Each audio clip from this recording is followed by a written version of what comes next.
सामीन अस्सलाम वालेकुम। प्रोग्राम रती जिराण सां गॾु आऊं जो मेज़बान अली अकबर हिंगोर जो अॼोके प्रोग्राम में जेका असांजी महिमान शख़्सियत आहे उन जी शख़्सियत जा मुख़्तलिफ़ हवाला आहिनि। सहाफ़त, इल्मु अदब, डेवलपमेंट सेक्टर, ब्रॉडकास्टिंग, मुख़्तलिफ़ शोबनि में उन्हनि जो कमु आहे। असांजा अॼोका महिमान आहिनि न्याज़ नदीम साहब। न्याज़ साहब, असां तव्हांखे पंहिंजे स्टूडियोज़ में ख़ुशि आमदीद था चऊं। तमामु घणी महिरबानी साईं। वॾी महिरबानी, तव्हां असांजे लाइ वक़्तु कढियो। असां हिन प्रोग्राम में मुख़्तलिफ़ शख़्सियतुनि सां उन्हनि जी ज़ाती ज़िंदगीअ जे हवाले सां ऐं गॾोगॾु प्रोफेशनल लाइफ जे हवाले सां मुख़्तसरनि गुफ़्तगू कंदा आहियूं। सो इन हवाले सां आमतौर तव्हांखे ख़बर आहे त इन अहिड़ी क़िस्म जे इंटरव्यूज़ जो गुफ़्तगू जो आगाज़ नंढपण जे दौर खां थींदो आहे। सो तव्हां असांजा जेके ॿुधंदड़ आहिनि उहे तव्हांखे पढ़ंदा बि रहंदा हूंदा, तव्हांखे हुननि ॿुधो बि हूंदो, तव्हांजे नाले खां मुख़्तलिफ़ हवालनि सां वाक़िफ़ हूंदा, पर आउं चाहींदुसि तव्हां उन्हनि लाइ पंहिंजे नंढपण जे हवाले सां का मालूमात शेयर करणु चाहियो। तव्हांजो नंढपण कीअं गुज़रियो, किथे गुज़रियो? नंढपण मुंहिंजो ॻोठु प्रियालो जे भरिसां, प्रियालो डिस्ट्रिक्ट खैरपुर में मुंहिंजो ॻोठु आहे ऐं उते ई नंढपण में तालीम ऐं जेका तरबियत आहे उहा उते ई थी। नंढपण जी जेका वॾे में वॾी ॻाल्हि आहे जेका मां फ़ख्र सां ॿुधाइणु चाहींदो आहियां त उहा इंतिहाई महिनत वारे दौर में गुज़री। असां नंढे हूंदे खां वठी जीअं त जेको असांजो बैकग्राउंड हो उहो एॾो मुआशी तौर ते मुस्तहकम न हो, मज़बूत न हो, त असांखे नंढे हूंदे खां वठी पंहिंजे माइटनि जी महिरबानी सां महिनत करण जी आदत। सो नंढे हूंदे खां ॾाढी हिकिड़ी क्वालिटी आहे जेका कॾहिं कॾहिं माण्हू हालतुनि जे करे बि माण्हू जी शख़्सियत में डेवलप थिए थी, कॾहिं पोइ वरी सॼी ज़िंदगी हुनजो हिकिड़ो माण्हू जी शख़्सियत ते असरु रहे थो। हा, त मूंखे हिन में ख़ुशी थींदी आहे त जेतिरो कुझु असांखे नंढे हूंदे जेका महिनत करणु सेखारी वई उहा त असांखे सेखारी वई इन लाइ त उहा तव्हां जीअं पढ़ाईअ सां गॾोगॾु सुठे नमूने कमाए ऐं पंहिंजा ख़र्च बि कढी सघो, घर जी बि मदद करे सघो। उनजो वॾे में वॾो फ़ाइदो इहो थियो जो असां में ख़ुददारी, सेल्फ मेडनेस जेका आहे उहा असां में अची वई ऐं उनजो फ़ाइदो इहो थियो आहे जो अॼु ॾींहं ताईं असांखे कंहिं बि शॉर्टकट जी आदत न पई। महिनत जो को बि अल्टरनेट असां ॻोल्हण जी कोशिशि न कई। असां चयोसीं महिनत त महिनत ऐं उन मां ई जेको कुझु थी सघे थो उहो थी सघे थो। मूंखे फ़ाइदो इहो थियो हुन मां जो माना अॼु ॾींहं ताईं मुंहिंजी ख़ुददारी एतिरी मज़बूत आहे, सेल्फ मेडनेस एतिरी मज़बूत आहे जो मूंखे लॻंदो आहे त जेकॾहिं मां नंढे हूंदे महिनत न कयां त शायदि अॼु एतिरो क्वालिटीज़ तव्हांजी शख़्सियत में न हुजनि। ॾाढी सुठी ॻाल्हि। अच्छा, तव्हांजी जेका इब्तिदाई तालीम थी पंहिंजे ॻोठ में थी? पंहिंजे ॻोठ में प्राइमरी स्कूल में थी, उते पोइ वरी प्रियालो हाई स्कूल जेको असांजो हूंदो, पोइ बाद में हायर सेकेंडरी स्कूल थी वियो। इंटरमीडिएट मूं उतां कई प्रियालो। ऐं प्रियालो तव्हांखे इलाही हवालनि सां मशहूरु आहे, गुलाबनि जो शहर बि चवंदा आहिनि हुनखे, सरमद सिंधीअ जो ॻोठ बि चवंदा आहिनि। सो इलाही हवाला आहिनि। सो इंतिहाई ख़ूबसूरत ऐं सॼो शहर गुलाबनि में घिरियल हिकिड़ो शहर आहे। गुलाब तव्हांजी शख़्सियत यकीनन इन जो बि हिकिड़ो असरु हूंदो अहिड़े एनवायरमेंट मां हिकिड़ा माण्हू जेके अचनि था, ख़ासि तौर ते जेके हसास माण्हू, त उहे नेचर लविंग ऐं इहे सभु शयूं हूंदियूं। इन में जेका मूंखे सुठी ॻाल्हि यादि आहे उहा इहा आहे त असांजो स्कूल घर खां काफ़ी परे हो। 4-5 किलोमीटर घटि में घटि वॉक करे असांखे वञिणो पवंदो, पर उहा 4-5 किलोमीटर, हा, उहो सफ़र इन करे तमामु सुठो गुज़रंदो हो जो उहो असांजो सॼो जो सफ़र खजनि ऐं गुलाबनि जे बाग़नि मां गुज़री करे स्कूल ताईं पहुचंदासीं। असांखे माना नेचर सां जेको प्यारु करणु आहे, पोपट या शाम थी वञे त जेके टांडाणा, जुगनू, इहे सभु असांखे उते नज़र ईंदा, नेचर सां प्यार हुतां। अच्छा, पोइ हाई स्कूल खां पोइ जेका तव्हांजी तालीम थी उनजो? हाई स्कूल खां पोइ सिंध यूनिवर्सिटी अची वियुसि जामशोरे में, ऐं जामशोरे में जॾहिं मां आयुसि सिंध यूनिवर्सिटी में पब्लिक एडमिनिस्ट्रेशन में मास्टर्स कई। ऐं उन खां पोइ मूं MSc मैस कम्युनिकेशन कई अलामा इकबाल यूनिवर्सिटी मां, इस्लामाबाद मां। हिकिड़ी मास्टर्स मूं सिडनी यूनिवर्सिटी मां, ऑस्ट्रेलिया मां कई, masters in human rights and democracy. पर जेका जंहिंखे चइजे त हाई स्कूल खां पोइ जॾहिं मां सिंध यूनिवर्सिटी आयुसि त हिकिड़ो त उहो असांजो महिनत वारो एलिमेंट जारी रहियो। उनजो वरी फ़ाइदो इहो थियो जो असां सिंध यूनिवर्सिटी में पढ़ाई सां गॾोगॾु शाम जो सहाफ़त जो जर्नलिज़म जे कैरियर जी शुरूआति थी वई। त जेतिरा साल असां पढ़ंदा रहियासीं, पढ़ाई खां पोइ बि पब्लिक एडमिनिस्ट्रेशन जी फील्ड खे छॾे मूं जर्नलिज़म खे ई कंटिन्यू कयो ऐं काफ़ी वक़्त ताईं। ऐं उनजो फ़ाइदो बि असांजी जेका नंढे हूंदे आदत पयल हुई महिनत उहा थी जो असां मल्टीपल टास्किंग करे सघिया। अच्छा, पब्लिक एडमिनिस्ट्रेशन जो तव्हां सब्जेक्ट चूंडियो या पाण ज़ाती दिलचस्पी जे करे चूंडियो, या जीअं असांजा शागिर्द आमतौर ते चूंडींदा आहिनि सब्जेक्ट बाबति जेको जॉब ओरिएंटेड आहे या जेको मोस्ट पॉपुलर आहे? हिकिड़ो फैसिनेटिंग किस्सो आहे थोरो ॿिनि। उहो इहो आहे त हुन ज़माने में अब्दुल कादिर जुनेजा साहब जो ड्रामो हलंदो हो। उन ड्रामे जो दुख सुख ड्रामो हो जंहिंमें सलीम शेख ऐं रेशम हूंदी हीरोइन ऐं सलीम शेख हीरो। उन में जेको सलीम शेख हो उहो एंग्री यंग मैन कैरेक्टर हो, पर उहो पब्लिक एडमिनिस्ट्रेशन जो ग्रेजुएट हो। अच्छा, त मां असां जीअं फैंटेसीज़ में रहण वारा माण्हू, माना हिन जो सबब आर्टिस्टिक आहे। मूंखे लॻो त हीउ सुठो शुभ हूंदो, इंस्पिरेशन तव्हांजी वरी उहो असांखे। पोइ मज़े जी ॻाल्हि हुन में इहा थी जो मां सिंध यूनिवर्सिटी में फॉर्म भरे खणी वियुसि त बैचलर इन पब्लिक एडमिनिस्ट्रेशन करणी आहे मूंखे। सही। जॾहिं मां हुते डिपार्टमेंट पहुतुसि त हुननि चयो त बाबा हिते त बैचलर इन पब्लिक एडमिनिस्ट्रेशन थींदी कोन्हे। अच्छा। हिते सिर्फ़ु मास्टर्स इन पब्लिक एडमिनिस्ट्रेशन थींदी आहे। अच्छा। बैचलर न थींदी आहे। अच्छा। त मूंखे हैरत थी, मूं चयो ठीकु आहे भला हाणे न थियो त ठीकु आहे, पर इतफ़ाक़ अहिड़ो थियो, हसीन इतफ़ाक़, जो 2 महीननि खां पोइ सिंध यूनिवर्सिटी मां दाख़िला वठी छॾी। IR में डिपार्टमेंट में शुरू करे छॾियो पंहिंजे एकेडमिक। IR में मूं शुरू करे छॾियो, पढ़ाई शुरू करे छॾी। 2 महीननि खां पोइ हिकिड़ी ख़बर आई, अनाउंसमेंट आई त सिंध यूनिवर्सिटी हिन साल खां बैचलर इन पब्लिक एडमिनिस्ट्रेशन शुरू करण वारी आहे। ॾाढी सुठी ऐं दिलचस्प ॻाल्हि तव्हां यादगिरी तव्हां शेयर कई। पोइ यूनिवर्सिटी में तव्हांजो सिंध यूनिवर्सिटी जे स्टूडेंट तौरु तव्हां उतां छा सिखियो, छा पढ़ायो? यूनिवर्सिटी इलाही हवालनि सां माण्हू जी शख़्सियत जी तइमीर में बि हुनजो हिकिड़ो रोल हूंदो आहे, न सिर्फ़ु एकेडमिक जेके सरगर्मियूं।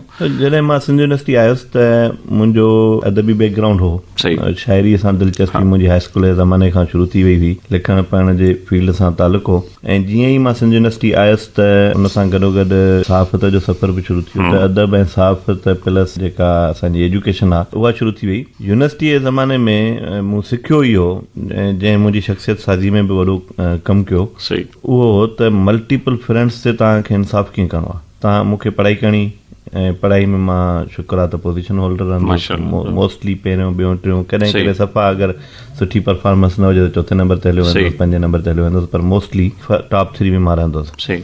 उन सां गॾोगॾु मां हिकिड़ी जॉब कंदो हुउसि अख़बार जी, जंहिंमां मां राति जो 1-2 वॻे फारिग़ थींदो हुउसि। उन सां गॾोगॾु असांजूं जेके अदबी सरगर्मियूं हुयूं मुंहिंजूं यूनिवर्सिटीअ में, जेको लिटरेरी एक्टिविज़म हो, मुशाइरा थियनि, डिबेट्स थियनि, या ॿियूं जेके हिन क़िस्म जी सरगर्मियूं थियनि, उहे बि थींदियूं। ऐं उन ज़माने में मूं इहो सिखियो, मुंहिंजी शख़्सियत इहो सिखियो त तव्हांखे ज़िंदगी गुज़ारण लाइ कंहिं हिकिड़ी शइ जी ज़रूरत न हूंदी आहे, तव्हांखे मल्टीपल फ्रेंड्स ते महिनत करणी पवंदी आहे। ऐं उन में हिकिड़ा इकनॉमिक रीज़न्स हूंदा आहिनि। तव्हांखे मिसाल तौर सहाफ़त मां कमाइण लाइ कंदोसि, जीअं मां पढ़ी सघां, यूनिवर्सिटी में ख़र्च करे सघां। शाइरी ऐं अदब सां मुंहिंजो लॻाव इन करे हो त जीअं मुंहिंजी शख़्सियत में उहो हिकिड़ो नेचर सां प्यार, माण्हुनि सां प्यार, माण्हुनि सां मोहबत ऐं हिकिड़ो क्रिएटिव इज़हार उहो जारी रहे। पढ़ाई मां इन करे सुठी कंदो हुउसि जो अॻियां मुंहिंजो पूरो कैरियर हो, पूरी लाइफ पई हुई। त इहो इंसाफ़ करणु जेको आहे मुख़्तलिफ़ फ्रेंड्स ते, इहो मूं यूनिवर्सिटी लाइफ में ज़बरदस्त, तमामु सुठी मैसेज ओरिएंटेड ॻाल्हि आहे। अच्छा, तव्हां शाइरी जो पाणी ज़िक्र कयो, त शाइरी जी शुरूआति कीअं थी ऐं कहिड़नि सिन्फ़ुनि ते तव्हांजी तबाज़माई कई, उन जी इंस्पिरेशन बुनियादी तौर ते कहिड़ी हुई? शाइर तौरु तव्हांजे लाइ कहिड़ो उत्साह जो ज़रियो छा? मुंहिंजे लाइ शाइरी जी जेका बुनियादी इंस्पिरेशन हुई उहा त पढ़ण सां दिलचस्पी हुई। सही। शुरू में मूं पढ़णु शुरू कयो 6th दर्जे खां वठी करे गुलफल रसाले खां, ऐं तव्हांजो नाले भाई अकबर खान गुलफल जो एडिटर, उन ज़माने में राब्तो थी वियो त असां पढ़णु पहिरियां सिखियोसीं, ऐं लिखण जो ॾांहुं असांखे उतां ई इंस्पिरेशन मिली त हीउ हिकिड़ो सुठो कमु आहे, हिकिड़ो ख़ूबसूरत कमु आहे जंहिंखे कजे। प्लस इहो त मां बिल्कुलु हिकिड़ी रूरल जेका लाइफ जंहिंखे चइजे न, अॼु जे ज़माने में माना इवन मुंहिंजा ॿार न एतबार कंदा आहिनि त तव्हां हिन क़िस्म जी रूरल लाइफ तव्हां गुज़ारे आया हूंदो, त उहा मां गुज़ारी। ऐं उन में इहो त मां नेचर खे तमामु घणो वेझो हुउसि। जेको असांजे ॻोठ में मिसाल तौर नलकनि सां पाणी भरबो, मोटर न हूंदा, तव्हांखे गैस बिजली एतिरी न हूंदी, झंग मां काठियूं बि खणी अचणी पवंदियूं, पली बि पटण वेंदा हुआसीं, फितरत सां वेझी ज़िंदगी। उतां शाइरी जी इंस्पिरेशन मिली, ऐं उन खां पोइ आहिस्ते आहिस्ते हिन जो शौर बि ईंदो वियो त हाणे हिकिड़ो क्रिएटिव इज़हार जेको आहे उहो तव्हांजी ज़ात जो हिसो बणिजंदो। ऐं पोइ मूं शाइरी जे कैरियर खे घणो उन तरह सां परसू न कयो, जीअं मुंहिंजे काफ़ी सारनि हम असर दोस्तनि शाइरी खे पंहिंजो हिकिड़ो मुस्तक़बिल जो सम्झो त पंहिंजी वॾी सुञाणप ठाहे वरिती। उहा मूं न कई, पर अॼु ॾींहं ताईं मां शाइरी लिखंदो रहां थो, उनखे छपरायां थो, कॾहिं नथो छपरायां, कॾहिं घटि थो छपरायां, भले उनखे पंहिंजी मश्क तौरु ऐं एक्सरसाइज़ तौरु मां कंदो रहां थो। ऐं उहा मूंखे सम्झो त जेको मुंहिंजो हिकिड़ो सेल्फ जेका इनर सेल्फ आहे मुंहिंजो, उहो मूंखे हमेशह शाइरी में ई नज़र थो अचे। मां नौकिरी कयां थो, मां ॿिया कम कयां थो, समाजी कम कयां थो, सभु कुझु जेको मूंखे पंहिंजो इनर सेल्फ नज़र थो अचे उहो शाइरी में। ॾाढी सुठी ॻाल्हि। अच्छा, शाइरी जी कहिड़े सिन्फ़ुनि ते तव्हां? शाइरीअ में मूं शुरूआति जॾहिं कई त उन में सभु पाबंद सिन्फ़ूं बि जेके आहिनि, गज़ल, वाई, ऐं पोइ नसरी नज़म मूं काफ़ी लिखिया, मोस्टली इहे लिखिया आहिनि, नसरी नज़म, आज़ाद नज़म, वाई ऐं ग़ज़ल। का शइ जेकर यादि हुजे तव्हां पाणी शायदि ज़िक्र यादि हिकिड़ो ग़ज़ल आहे, रूह ऐं जिस्म में जहिड़ो आहे, रूह ऐं जिस्म में जहिड़ो, रूह ऐं जिस्म में जहिड़ो आहे, ख्वाहिश कसम में जहिड़ो आहे। वाह वाह, ॾाढो सुठो। रूह ऐं जिस्म में जहिड़ो आहे, ख्वाहिश कसम में जहिड़ो आहे, तुंहिंजे मुंहिंजे विच में विथी, तुंहिंजे मुंहिंजे विच में विथी, रीत रस्म में जहिड़ो आहे। वाह वाह, तुंहिंजे मुंहिंजे विच में विथी, रीत रस्म में जहिड़ो आहे, रुसण परचण पल पल तुंहिंजो, रुसण परचण पल पल तुंहिंजो, ज़ुल्म करम में जहिड़ो आहे। वाह वाह, ॾाढो सुठो। रुसण परचण पल पल तुंहिंजो, ज़ुल्म करम में जहिड़ो आहे, हिकु थी सघंदा आख़िर छा, हिकु थी सघंदा आख़िर छा, कबीले कुड़म में जहिड़ो आहे। असां हिन प्रोग्राम में न्याज़ जेके असांजा महिमान हूंदा आहिनि उन्हनि जी पसंदि जी मौसीक़ी बि शामिलु कंदा आहियूं। पहिरीं तव्हां असांखे इहो थोरो ॿुधाईंदो तव्हांखे कहिड़े क़िस्म जी मौसीक़ी वणंदी आहे, इंस्पायर कंदी आहे, ऐं पोइ वरी तव्हां पंहिंजी पसंदि जो को कलाम ॿुधाईंदो जेको असां हिन में पंहिंजे प्रोग्राम में शामिलु कंदासीं। जी, मौसीक़ीअ सां बि मुंहिंजो लॻाव तमामु घणो रहियो आहे। सही। ऐं शुरू खां वठी रहियो आहे, ऐं ख़ासि तौर ते जॾहिं रेडियो पाकिस्तान सां ऐं सहाफ़त सां वाबस्तगी रही, जंहिं ज़माने में उन ज़माने में असांजी फ़नकारनि ऐं शाइरनि सां तमामु घणी वेझड़ाई रही, त मूंखे सिंधीअ में जेको नीम क्लासिकल आहे उहो तमामु घणो पसंदि आहे। क्लासिकल सां मुंहिंजी दिलचस्पी तमामु घणी आहे, पर उनजी घणी सम्झ न आहे मूंखे, पर मूंखे ॿुधण में उहो मज़ो ईंदो आहे। पर नीम क्लासिकल, सिंधी नीम क्लासिकल ऐं सिंधी फोक, इहे ॿ अहिड़ियूं शयूं आहिनि जेके असांखे हर वक़्तु वणंदियूं आहिनि, ऐं उहे तव्हांजे दिमाग़ में बि हर वक़्तु को न को इन क़िस्म जो कलाम पियो हलंदो। पोइ हाणे तव्हां कहिड़ो कलाम ॿुधणु चाहींदो कंहिंजी आवाज़ में, जेको असां रेडियो पाकिस्तान हैदराबाद जी लाइब्रेरी मां पंहिंजे प्रोग्राम में शामिलु कयूं? तमामु घणा कलाम आहिनि, पर जेकॾहिं मां हिकिड़ो फ़िलहालु चूज़ कयां त उस्ताद जुमन जो कारूं वस कयां। कारूं वस कयां। सामिन न्याज़ जी फरमाइश ते न्याज़ जी पसंदि जो कलाम उस्ताद मोहम्मद जुमन जी आवाज़ में तव्हांजी ख़िदमत में पेश करियूं था।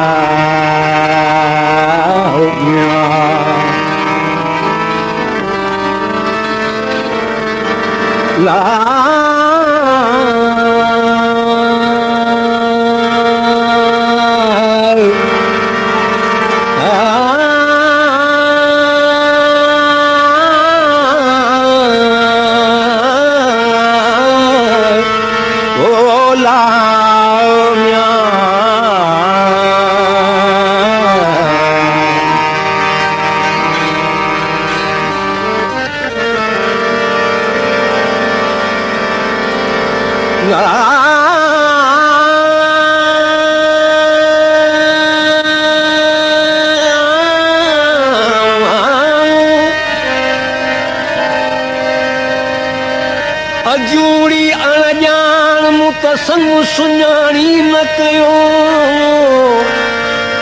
हूंद न सच में करी कोहार लॻी कान, रतीअ जी रिहान जीव अड़ायुनि जत सां अलाह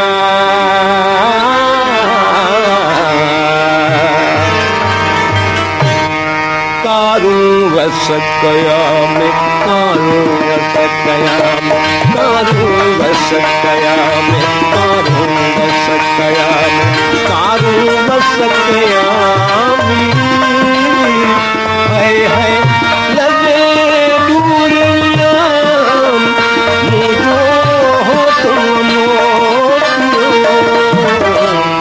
कारूं वस कया में, कारूं वस कया में, कारूं वस कया में, कारूं वस कया में।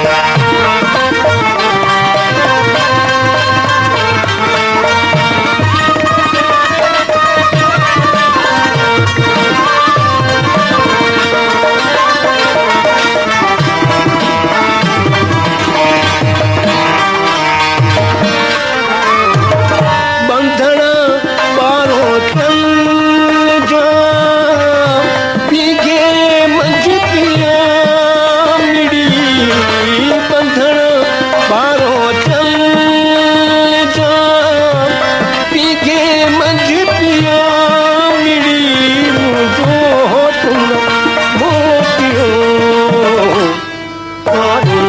वसकयामि तारूं वसकयामि तारूं वसकयामि तारूं वसकयामि तारूं वसकयामि हाय हाय लदे दूरियां मुझो हो तुम मोतियो तारूं वसकयामि तारूं वसकयामि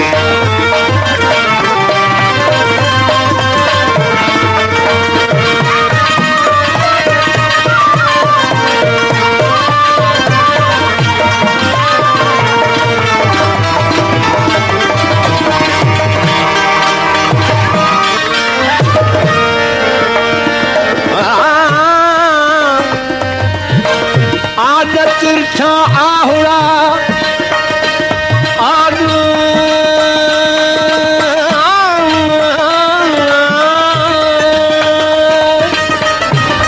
आदत चा आहुड़ा डूंगर खेड़ा कयम आह अजीब खे सिकम जा साका पवे हची की हो तखे कवनी कनक मुझो वसवाक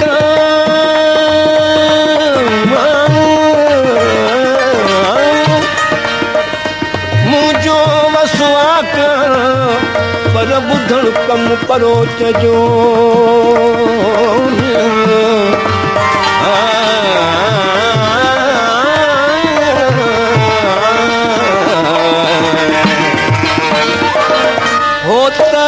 हलंदे जे कया सही सद सुया मिली होत हलंदे जे कया सही सद सुया मिली मुझो हो तुम मोतियो तारूं वसकयामि तारूं वसकयामि तारूं वसकयामि तारूं वसकयामि तारूं वसकयामि हाय हाय लदे दूरियां मुझो हो तुम मोतियो तारूं वसकयामि तारूं वसकयामि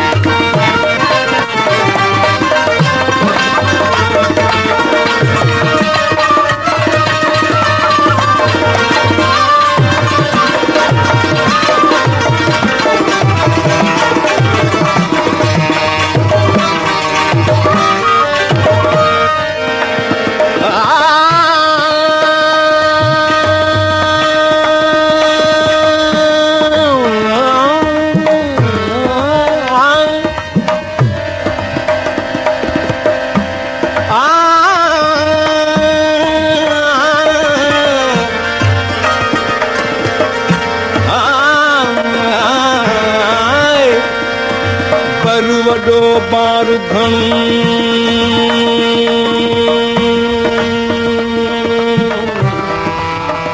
हो म्या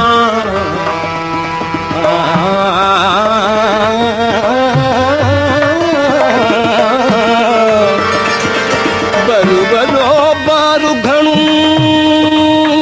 वेझो न वणकार लेरन जो लतीफ़ चवे कंदो मुहम्मद बणदन तवड़ कंदा न त अॻियनि जी अख़्तियार काॾे थियो कोहार कोहार कोहार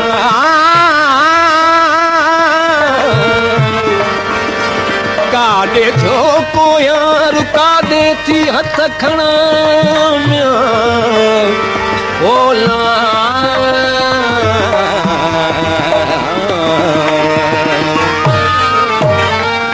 अजियूं शाह लतीफ़ चवे आयाणी मिली लालम लालू लतीफ़ लालम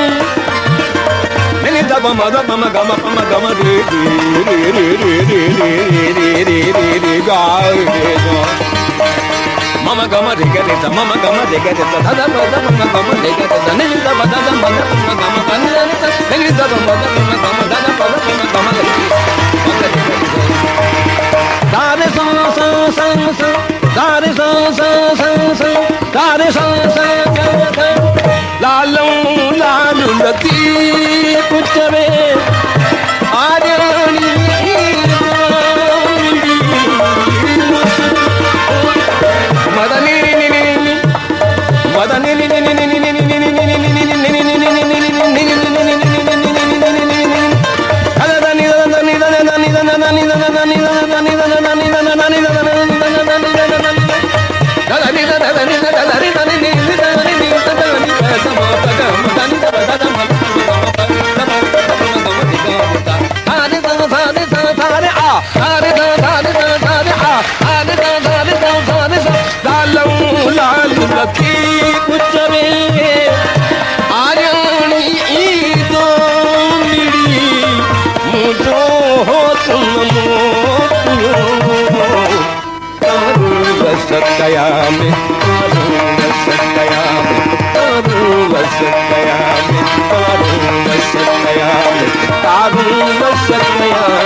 नियाज़ तव्हांजी पसंदि जो कलाम असां पंहिंजे प्रोग्राम में शामिल कयोसीं। हाणे असां मुख़्तलिफ़ जेके तव्हांजी शख़्सियत जा हवाला आहिनि, जीअं तव्हां मुख़्तलिफ़ फ्रंट्स जी ॻाल्हि कई त उन्हनि ते तव्हां कमु कयो, सहाफ़त बि उन्हनि में शामिल हुई। तव्हां जेके स्टूडेंट्स लाइफ में इलाही शागिर्द आहिनि उहे अख़बारनि जी नौकरियूं कनि था, त उतां छा थो उतां हूअं हिकिड़ी त नौकिरी आहे जीअं तव्हां चयो त तव्हांखे फाइनेंशियल सपोर्ट हिकिड़ी मिले थी, पर तव्हां उतां छा सिखियो? ॾिसो, सहाफ़त जा मुंहिंजा ॿ दौर आहिनि ऐं हिकिड़ो उहो दौरु आहे जेको मूं हिन सां गॾु शुरू कयो, यूनिवर्सिटी जे लाइफ सां गॾु शुरू कयो ऐं उहा पार्ट टाइम जॉब जे तौर ते उहा मूं कई। ॿियो दौरु मुंहिंजे सहाफ़त जो इहो हो जॾहिं मुंहिंजी डिग्री कंप्लीट थी वई ऐं मूंखे लॻो त हाणे मुंहिंजो कैरियर ऐं फ्यूचर हिन ई फील्ड में आहे, त उन ई दौरान मूंखे रेडियो पाकिस्तान में सब एडिटर जे तौर ते इस्लामाबाद न्यूज़ में जॉब मिली वई। उहा बि मूं कुझु साल कई, पोइ मुख़्तलिफ़ कैरियर शिफ्ट जे करे मूं रेडियो पाकिस्तान छॾे ॾिनो। पर उहो थियो, सहाफ़त में तव्हांखे जेको सिखण लाइ मिले थो, हिकिड़ो त लिखण जो ॾांहुं त घटि लफ़्ज़नि में, छो त तव्हां रेडियो हुजे या अख़बार हुजे या टीवी हुजे,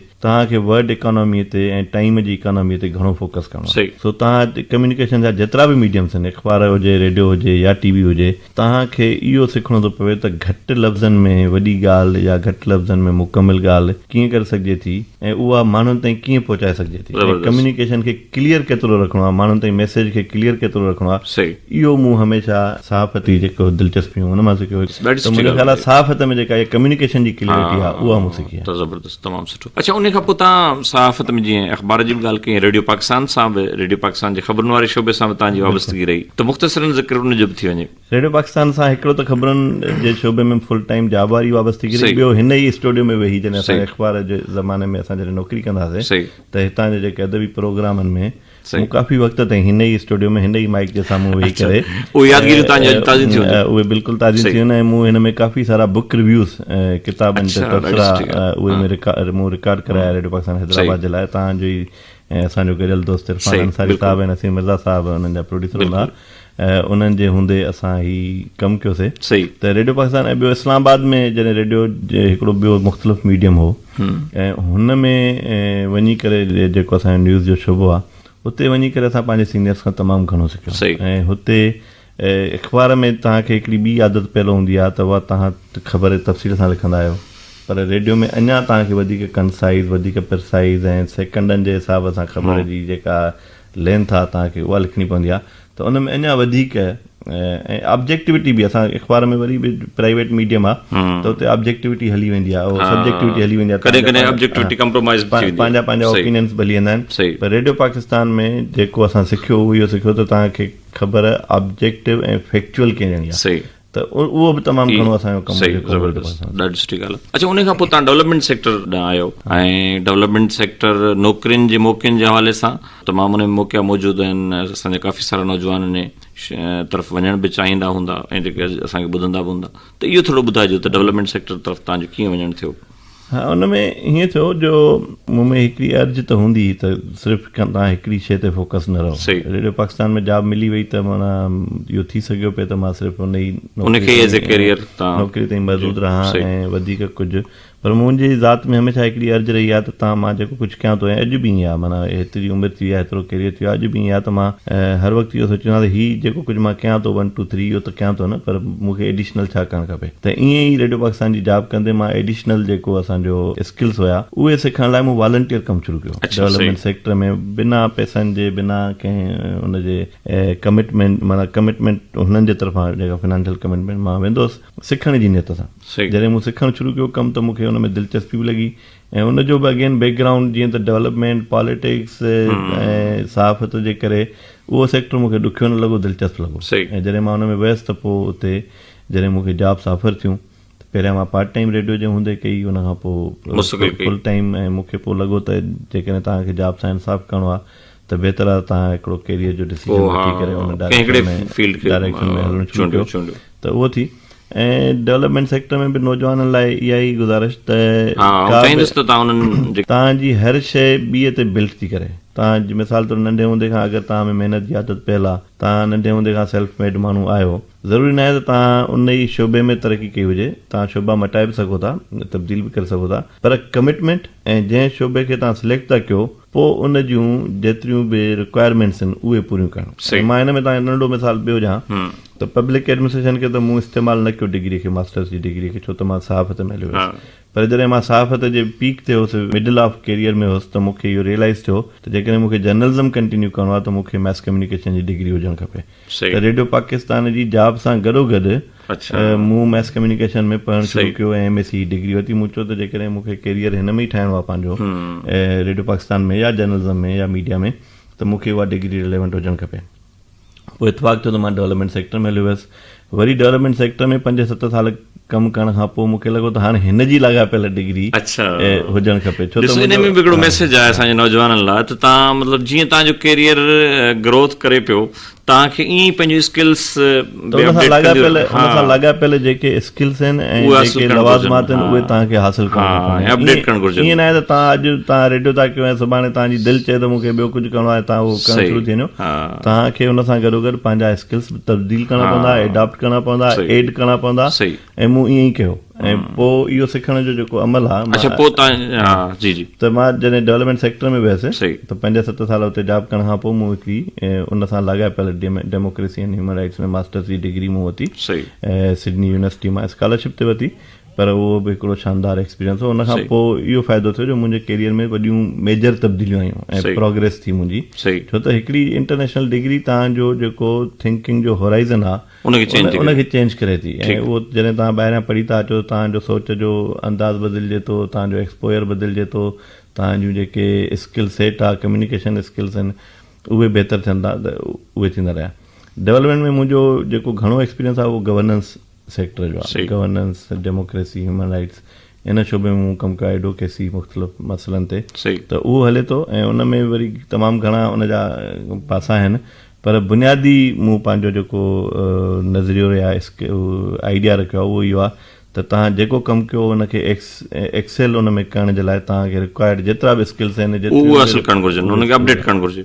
अच्छा, हाणे अॼुकल्ह तव्हांजी जेका शोहरत आहे उहो इस्लामाबाद में जेके सकाफ़ती सरगर्मियूं थियनि पियूं उन हवाले सां काफ़ी आहे, मुख़्तलिफ़ तव्हांजे शख़्सियत जे यकीननि जेके पासा आहिनि उन्हनि जे असां कोशिशि कईसीं त ॻाल्हाइजे, पर ख़ासि तौर ते अॼुकल्ह तव्हां माना उन हवाले सां बि तव्हांजी हिकिड़ी आहे, तव्हांजो कंट्रीब्यूशन आहे, ख़ासि तौर ते पाकिस्तान जी मक़ामी ॿोलियुनि जे हवाले सां, उन जे हवाले सां इस्लामाबाद में जेके मुख़्तलिफ़ प्रोग्राम थियनि पिया, त इहो थोरो पस मंज़र ॿुधाइजो त इन तरफ़ तव्हांजो कीअं वञणु थियो, इनजो छा तव्हांजे ख़्याल में इनजो छा मक़सदु आहे? हा, मां हिकिड़ो इंडस कल्चरल फोरम असां दोस्तनि क़ाइमु कयो, जेको हिकिड़ो वॉलंटियर अदाकाराना इदारो आहे इस्लामाबाद में, ऐं उन में कंट्रीब्यूट कंदड़ असां घणे भाङे सिंध जा दोस्त आहियूं, पर उनजो मैंडेट सॼे पाकिस्तान जे लाइ आहे। त तव्हांखे यादि आहे त पाकिस्तान में अदबी मेलनि जो रुझान पियो 2010-11 में ऐं कराची लिटरेचर फेस्टिवल खां ॻाल्हि शुरू थी त मूं उन्हनि खे जीअं त अदबी शौक़ु हो त हुननि मेलनि में मूं वञणु शुरू कयो, उन्हनि खे अटेंड करणु शुरू कयो, ॾिसणु शुरू कयो। उते मूंखे पंहिंजी ॿोली नज़र न आई, सिंधी ॿोली तमामु घटि नज़र आई ऐं उर्दू बि हिकिड़ी हुई, पर सम्झो वॾा वॾा उन्हनि जा जेके स्टार्स हुया उहे इंतज़ार साहिबु या तारड़ साहिबु या अब्दुल्ला हुसैन साहिबु जेके उन वक़्तु जहिड़ा हुया त उहे, पर बहरहाल घणे भाङे अंग्रेज़ी ऐं ॿाहिरि जो अदब उन ते फोकस हूंदो हो। त मूंखे लॻो त हीउ हिकिड़ो अहिड़ो नओं रुझान आहे जंहिंमें असांजे ॿोलियुनि जो नैरेटिव हुजणु खपे। ज़बरदस्त। त कुझु सालनि जे अंदरि असां जॾहिं इंडस कल्चरल फोरम जो बुनियादु विधो त असां पंहिंजो बुनियादी मैंडेट इहो तय कयो त पाकिस्तान में लिंग्विस्टिक एंड कल्चरल डाइवर्सिटी खे असांखे प्रोमोट करिणो आहे। ऐं पोइ उन जे प्लेटफॉर्म तां असां पाकिस्तान में पहिरियों दफ़ो पाकिस्तान जे मादरी ॿोलियुनि जो अदबी मेलो उन जो बुनियादु विधो 2016 में ऐं हिन साल फेबरवरी में उन जो 7हों मेलो असां करे चुका आहियूं। ऐं उन जो जेको ख़ूबसूरत जेका सम्झो त अचीवमेंट आहे उहा इहा आहे त असांखे पाकिस्तान में तक़रीबन 20 खां वधीक ॿोलियुनि खे हर साल असां रिप्रेज़ेंटेशन ॾियण में कामयाबु आहियूं ऐं कोई 1000 खां वधीक 7 मेलनि में 1000 खां वधीक राइटर्स खे असां घुराए चुका आहियूं। तक़रीबन 300 खां वधीक किताब मुख़्तलिफ़ ॿोलियुनि जा असां लॉन्च करे चुका आहियूं। ऐं हुन में इहो थियो आहे त पाकिस्तान जे इस्लामाबाद में फेडरल कैपिटल जी लेवल ते पाकिस्तान जे समूरनि ॿोलियुनि खे इन खां हटी करे सुञाणप मिलणु शुरू थी आहे त कहिड़ी ॿोली वॾी कहिड़ी ॿोली नंढी। असां इन नैरेटिव खे असां इन नैरेटिव खे रद्द करण जी कोशिशि कई आहे त ॿोलियूं नंढियूं वॾियूं हुजनि। असां चवंदा त ॿोलियूं जेके आहिनि उहे सभु मुक़दस हूंदियूं आहिनि, उन्हनि में माण्हुनि खे इज़हार जो जेको ज़रियो आहे उहो मिलंदो आहे। इन करे कंहिं बि माण्हूअ जी ॿोली नंढी या वॾी न आहे। असांखे ज़रूरत इन ॻाल्हि जी आहे त इन्हनि सभिनी ॿोलियुनि खे खणी हलूं, इन्हनि खे बचायूं, इन्हनि खे अॻिते वधाइण जी कोशिशि कयूं। अच्छा, जीअं तव्हां चयो त इहे तमामु सुठो, तव्हां तमामु सुठी ॻाल्हि कई, पर इहे जेके मक़ामी ॿोलियूं आहिनि इहे सॼी दुनिया में उन्हनि खे हिकिड़ा ख़तरा दरपेश आहिनि। ऐं तव्हांखे ख़बर आहे हिकिड़ी ॿोली जेका आहे यकीननि तव्हां उनखे पंहिंजे लफ़्ज़नि में तमामु सुठे नमूने उनजी बयानु करे सघो था त हिकिड़ी ॿोलीअ सां उतां जो अदब, तारीख़, तमामु घणियूं शयूं जेके आहिनि, उतां जो आर्ट, उनजी एक्सप्रेशन बि उन ॿोलीअ जी सूरत में हूंदी आहे। ऐं दुनिया में ॿोलियुनि जे मरण जा ख़तमु थियण जा जेके मामला थियनि पिया उन सां गॾु इलाही कुझु इंसानी तहज़ीब जी जेको विरसो आहे उन मां इलाही कुझु असां ज़ाया करे था विझूं जॾहिं इहो थिए थो। त ईअं दुनिया जी जेका डाइवर्सिटी आहे, लिंग्विस्टिक डाइवर्सिटी, उनखे बि ख़तरा आहिनि। पाकिस्तान बि हिकिड़ो कल्चरली या लिंग्विस्टिकली हिकिड़ो डाइवर्स क़िस्म जो मुल्क आहे, उनजी हिकिड़ी पंहिंजी रंगारंगी आहे। त इन जी केतिरी अहमियत आहे मतिलबु हिकिड़े इंसानी मुआशिरे लाइ, त उन में मुख़्तलिफ़ ॿोलियूं जेके आहिनि से उन्हनि ॿोलियूं उन्हनि जो अदब जेको आहे उनखे हिकिड़ी एक्सप्रेशन मिले ऐं हिकिड़ो प्लूरलिस्टिक हिकिड़ो मुआशिरो जुड़े। ॾिसो, मुंहिंजो ख़्यालु आहे पाकिस्तान में हिन वक़्तु 70 खां वधीक ॿोलियूं आहिनि ऐं उन मां कुझु 27 या 26 ॿोलियूं अहिड़ियूं आहिनि जेके एंडेंजर्ड आहिनि, जिन खे ख़तरो आहे त उन्हनि जो वजूद ख़तमु थी सघे थो।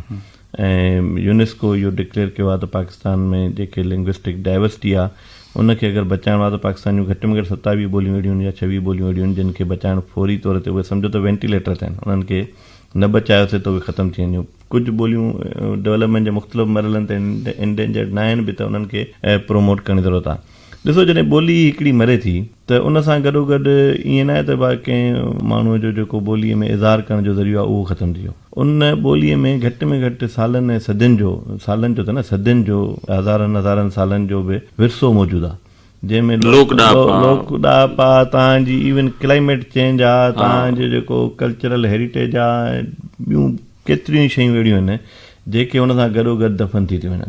हाणे इवन तव्हां अगरि सिंधीअ में ॾिसो, सिंधीअ में क्लाइमेट खे प्रिडिक्ट करण जा पंहिंजा हिकिड़ा मुहावरा ऐं विज़डम जा तरीक़ा मौजूदु आहिनि। हाणे असां क्लाइमेट चेंज जे लाइ तमामु घणियूं कोशिशूं था कयूं त असांखे कीअं वेदर पैटर्न जी ख़बर कीअं पए, बोर्ड जी प्रिडिक्शन कीअं कजे, बारिश जी कीअं कजे, इहे सभु शयूं, पर असांजे फोक विज़डम में इहे सभु शयूं मौजूदु आहिनि। जेकॾहिं इन्हनि खे उन फोक विज़डम में कम्युनिकेट करण वारा जेके इज़हार जा तरीक़ा आहिनि उहे अगरि ख़तमु थिया त पोइ सुभाणे असांखे वरी अहिड़ो को ॿियो तरीक़ो न मिलंदो।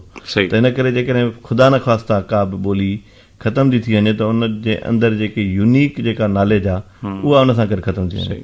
ऐं उन सां गॾु आर्ट आहे, माना म्यूज़िक आहे, तव्हांजी शाइरी आहे, तव्हांजो अदब आहे, खोड़ सारियूं जेके तव्हांजूं विरसे जूं शयूं आहिनि उहे बि उन सां गॾु ख़तमु थी वञनि। त मुंहिंजो ख़्यालु आहे त ॿोली सिर्फ़ु कम्युनिकेशन जो ज़रियो न आहे, पर ॿोली हिकिड़ो तहज़ीब ऐं तमदन जो हिकिड़ो वॾो इस्तारो आहे जंहिंखे बचाइणु असां सभिनि जे लाइ ज़रूरी आहे। ऐं हिकिड़ी ॻाल्हि आख़िरी मां तव्हांखे ॿुधायां त जेके असांजा जेके माहिर आहिनि उहे चवंदा त हर ॿोलीअ खे जेको ख़तरो आहे उहो हुनजे पंहिंजे ॻाल्हाईंदड़नि मां आहे। मतिलबु इहो आहे त ॿोली जा जेके माण्हू ॻाल्हाईंदड़ आहिनि उहे उनखे डिसोन करणु शुरू था कनि। माना डेडिकेशन उन्हनि जी पंहिंजी हुजणु खपे। जेकॾहिं तव्हां पंहिंजी ॿोली ॻाल्हाइण में फ़ख़्रु नथा महसूसु कयो त पोइ तव्हांजी ॿोली वञणु शुरू थींदी।